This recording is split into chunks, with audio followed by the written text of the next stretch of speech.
Comme la Statue de la Liberté à New York, la statue de Calendal veille sur Cassie. Reproduction de celle créée par Cornu en 1931 et détruite par les troupes d'occupation en 1944, elle représente un jeune pêcheur cassidin, Calendal, héros du célèbre poète et écrivain Frédéric Mistral. Il raconte l'histoire de ce petit pêcheur d'anchois qui, un jour, voyant que la mer est mauvaise, part dans la colline et rencontre une jolie fille. Elle est blonde, elle a les yeux verts, elle est magnifique et il en tombe tout de suite amoureux. Et chaque fois qu'il va revenir de la mer, sa statue, on le remarque, il a les yeux tournés vers cette colline où il espère voir la fameuse fée Esterelle.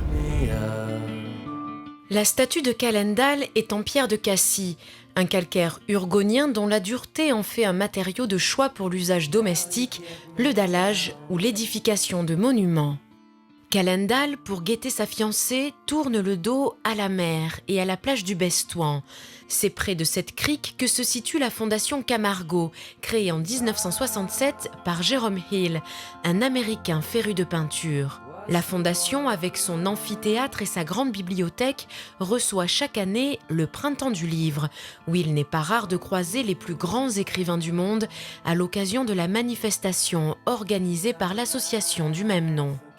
Des artistes et intellectuels forcément inspirés par les paysages de Cassie qui font sa renommée.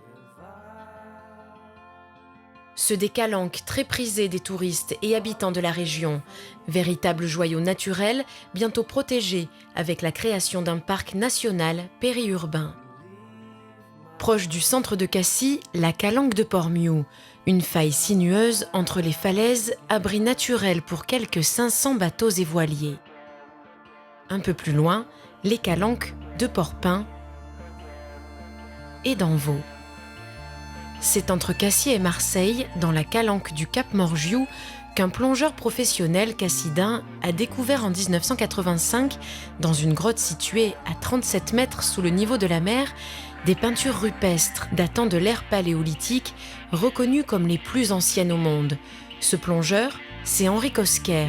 La grotte qu'il a explorée porte son nom.